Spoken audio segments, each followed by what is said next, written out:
right, so there's a data center.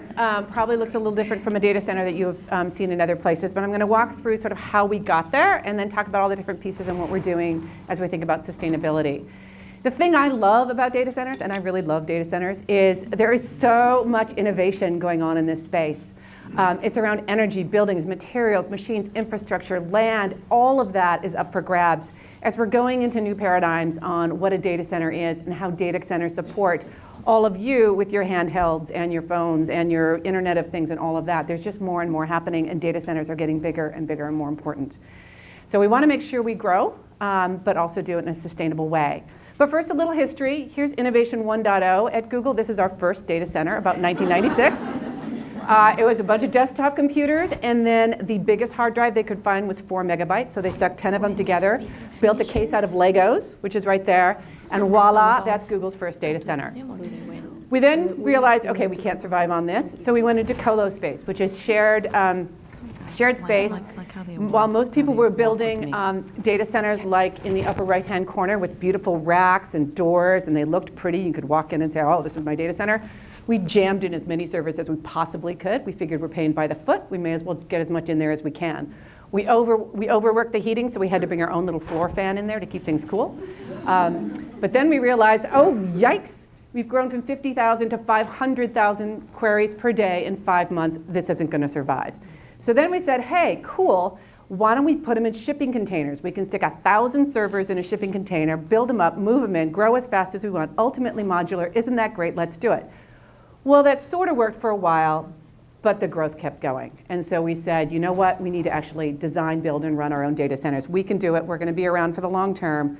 Let's do it. So this is our first data center in Oregon. They just look like big warehouse buildings. From the outside, you might think, you know, what's going on in there? But, you know, when you search your cat video, there it is. And then we kept growing. So why are we growing? Well, globally, internet users are rapidly expanding. Smartphone shipments are going up, and I have to read this because these change all the time. We do 100 billion searches on Google every month. We found 60 trillion web addresses so far, and we had 1 trillion in 2008. 15% of every search query is something brand new that we've never seen before. So we have to crawl over 20 billion web pages a day to be able to do that. 300 hours of video are uploaded to YouTube every minute. And companies like Snapchat and genomics researchers, which are very intense, are building their servers on our infrastructure. So we're growing, and we need to be able to be there for you, and we need to do it sustainably, and we need to do it in a way that's not going to go down. So this is what a typical data center looks today. This is in Oklahoma. Big building, a bunch of support structures. I'll walk you through that a little bit. And I will walk you through a little bit how it works. So this is a substation. This is where power comes in. We actually build our own substations because we need to take power in from the utilities, divide it up, and send it to the data centers. Here we take it into the data center, we divide it up again, and then put it into the rows of servers. And this is what a row of servers looks like at Google. You will notice there aren't casings around the computers. There aren't, you know, fancy devices anywhere. We've taken even the doors off. Everything's off. We have just maximized compute per space. So each one of these things is a server. And above on the right in the yellow that is up here is like a giant power strip where we plug everything in. And then we cool them primarily using, we have to get the heat out. One of the ways we do that is using water, so that instead of having to run coolant, which has greenhouse gas or CFC issues or environmental issues, we just evaporate off water to cool the water that we use to cool it. I'll go into more of that in a little bit. So now we have 13 data centers, but they're not 13 data centers, they're 13 sites. Each site has multiple data centers, and they're in 4 continents around the world. So what does sustainability have to do with this? You know, again, I mentioned energy, building, materials, machines, and infrastructure. First off, infrastructure, or actually machines, networking. In 2005, it took 56 switches to handle 1 terabyte of data. Today we do 1 switch. That's a huge amount of material we're not digging up from the earth, and a huge amount of electricity we're not using. Our servers, we've designed our own servers to be optimized to use the power only where it's really needed. We've taken out on components we don't need. We get the power where it needs to go. We've put the backup power in batteries on the server, which reduces 2 conversions, which saves a significant amount of energy as well. And we've also led an industry initiative to make power strips more efficient because there was a whole lot of energy that used to be wasted in the bricks that you used to plug your computers in.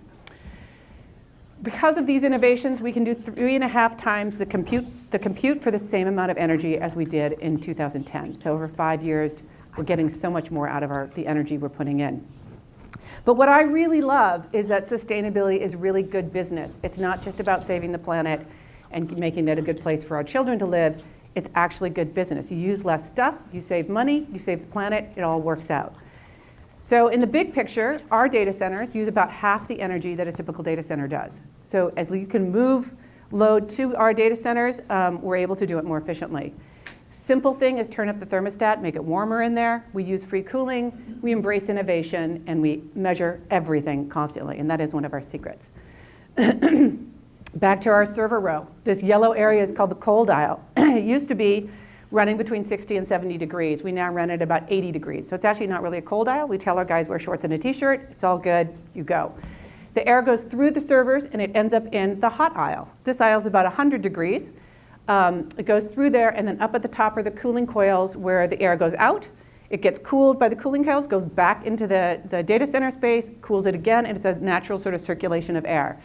When we take the hot water out, this is where we run it into cooling towers.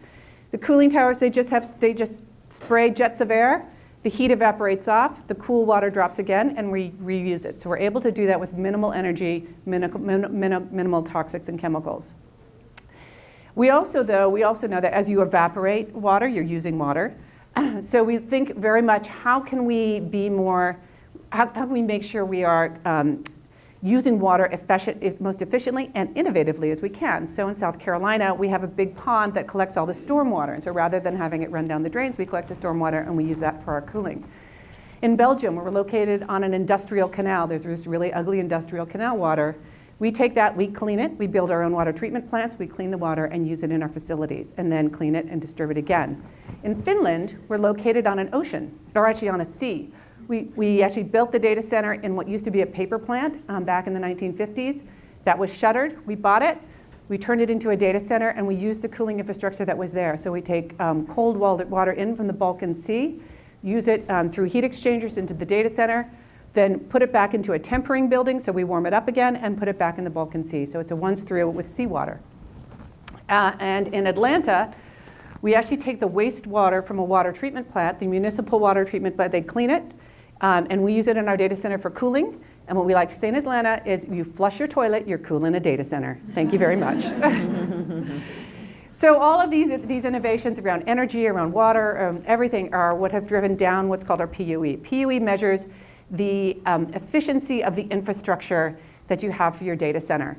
And lower is better, and as you can see from 2008, it has gone down. Yellow is the trailing 12 month, the black goes up and down because of seasonality. So we're gonna use more energy in the summer when it's hot versus in the winter when it's cold. Our goal is to keep the yellow line going down, and you say, great, hey Google, well, you've done an awesome job, good job, let's go home. But we say no, it's starting to flatten out. 1.12, that's about the lowest in the world, considering the giant fleet that we have.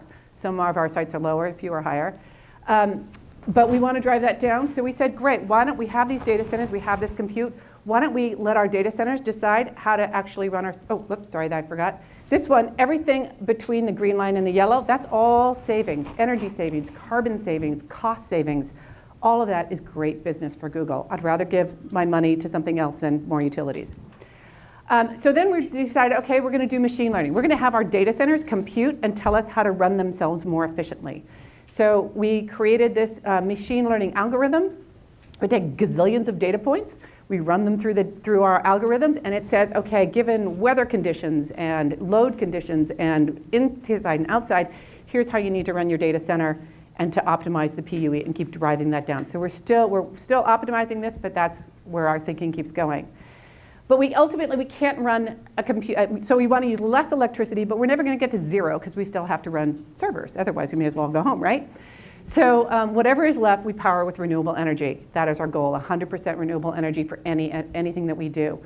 Right now, we've commissioned 1.2 gigawatts of renewable power, which is about 37% of a global energy use. We have teams of people working to make that 100%, and we would do it today if we could, but there are some reasons we can't, and we're working on changing the whole industry so we can. But Kate's going to talk about more about that later, so you'll hear about more at 1:30. So great, but sustainability is not just only about energy. It's also about the buildings. So we looked out there to see, people said, hey, should you do LEED, should you do Energy Star? And we said, you know what, let's take the best of all the building rating systems in the world, pull out what's really relevant for Google because we're so unique. And for our data centers, we invented our own rating system. And that's what this symbolizes, is how our sites have done. The ones at the bottom are the ones that we've really worked on. So as we've focused on sustainability in the design and construction of data centers, we've been able to move them forward in terms of things like master planning, design, construction, and how we're using things. Google has also recently joined the Ellen MacArthur Foundation, which looks at a circular economy. Rather than buying things, using them, and throwing them in landfill, let's figure out ways that we can buy things, use them, then dismantle them, repurpose them, and use them again, so we don't have to extract so much from our dear planet going forward. And we're working on what exactly we're going to be doing with them. We're sort of in discussions last week with them, but we're working on that. A new initiative for our data center is to target zero waste. It's not that hard for a data center. We don't have that much waste, but we're getting the sites conscious of it. And what we're finding actually is it's a very local problem. There are places where our data centers are that there is no recycling infrastructure. So we're working on that, but more importantly, we're working upstream. How do we keep the waste from happening at all? We also have employee programs and prizes and awards to reward innovation that the sites come up with on all fronts around sustainability. At our sites, we also have an electric vehicle first program, so we've put in EV charging stations at all the sites. Any vehicles that go on site, whether they're security vehicles or site vehicles, all of those are electric, which will ultimately be powered by all 100% renewable energy as well. And finally, as we build our data centers, we look at the habitat around us. We're now focusing on pollinator landscaping. Everything is absolutely native, but we're also looking at pollinators because of the pollinator crisis in the country, or over here. So what I want you to take away is that, as you search, as you do videos, Google is a carbon neutral country. Rest assured, we are doing everything we can to keep it that way, and hoping to grow our company while being neutral and even regenerative is where we're trying to go to as well. And thank you very much.